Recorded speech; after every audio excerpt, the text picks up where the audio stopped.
Hi guys, welcome back to this channel. If you're new here, you're so welcome. If you're an oldie and a subscriber, thank you very much. I'm back again with another. If you get in trouble during that time when you don't have your documents straight, then you have sabotaged the whole process and you have sabotaged everything, your life, and then you can't come back from it. It depends on what trouble you get in. Most of the times, as I mentioned before, you're illegal.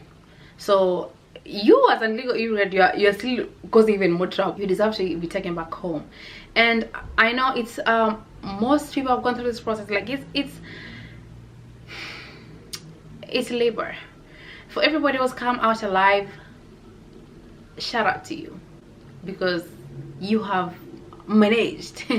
you done did it for real. And also, not to forget to mention that while you wait for your papers to come back, while you wait for them for your petition to be decided on, like for them to make a decision whether they want to give you a green card or decide that, you know, let's make this person now a resident, or let's just deny this case, you can't travel. You cannot go nowhere. So if you see somebody who hasn't traveled for a while, their papers are not straight yet.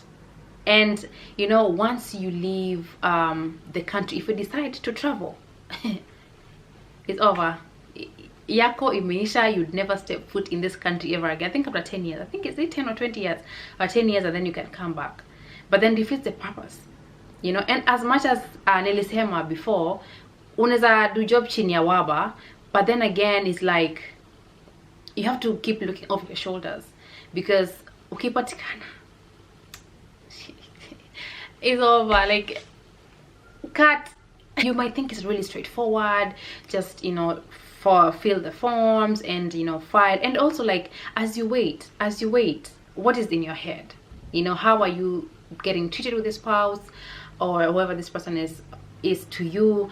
You know, how do they think about the issue? Because honestly, here in America, I think life is so hard that living with somebody under your roof, taking care of them, gets tiring to some extent. It doesn't matter if it's family. I've been there before. Like, it doesn't matter if it's family, if it's friends.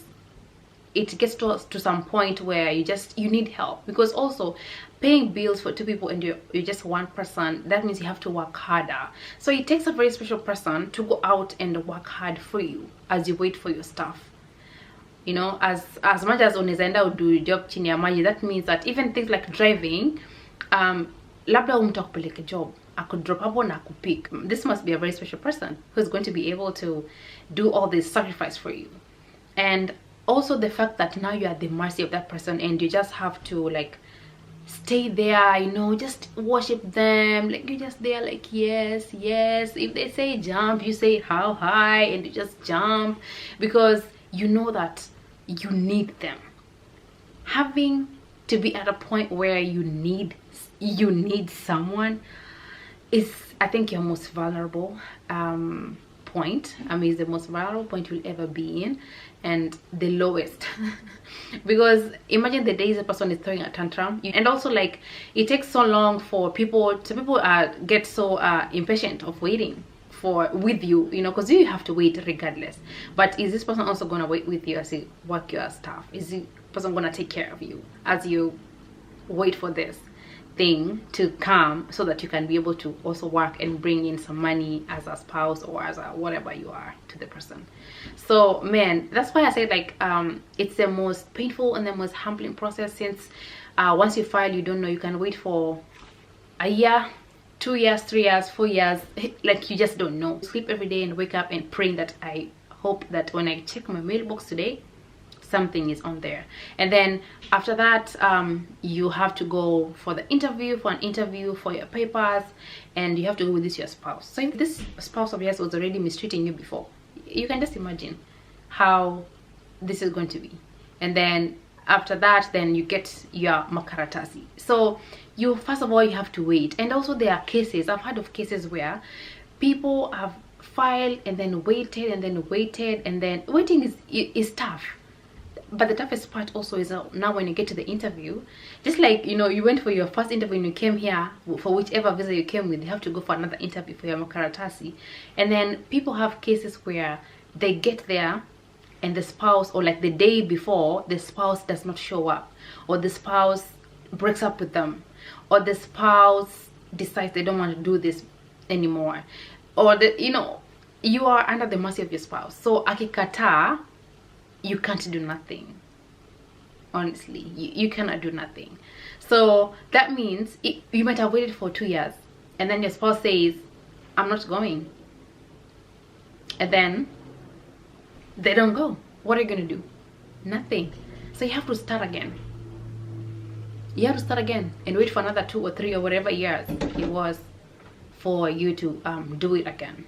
So that's why it's a very painful process, as you wait until you get your papers, and then after that, now you are free to do whatever you want. You can even leave your spouse the next day if you want to. That's not a good thing, but whatever, you at least at the time you can go and get your social security card and just do whatever you need to do. And I wanted to show you guys, like, I don't want to show you guys my stuff, but this is a social security card. And then after you go for the interview, they will give you a 2-year green card, 2-year Makaratasi, or a 10-year. So if they give you a 2-year one, then that means after 2 years you'd have to go again for the interview, and then they will give you a 10-year one. If they give you a 10-year one, then you're good. You just have to wait for 5 years and then file the citizenship, and you are an American citizen. So honestly, I didn't want to like show you guys my Makaratasi, but basically imagine this is the Makaratasi. This card is what we wait for 2, 3, 4, 5, 10 years. This card right here, I can't even believe it. So what a 2-year one says, it has an expiry date, and then a 10-year one also has a expiry date for 10 years. So, and it's written on here. So they at the top here is written United States of America. It says a permanent resident, and then your name and your details. You have a file number and then your date of birth, and then the expiry date. So basically imagine you wait for 2, 10, 5, 8, 20 years just for this little card. And this is basically your Makaratasi. And now when you go to work, you just give them this and you can work. Sometimes I can't even believe that you have to wait for that long just to get this little card right here to be able to just work and do your stuff. So everybody, regardless of whichever visa you use, work, spouse, fiance, whatever, marriage, everyone gets a green card. The green card is standard for everyone, and this is what it looks like. I'll put it down here. I'll put mine back because I don't want you guys to snoop and steal my information. But yeah, this is Makaratasi, and thank you guys for watching. So I hope I explained the process so well that you guys understood. Hopefully you guys understood a thing or 2 or 3 about the Makaratasi process and why I said it's a most painful and humbling process.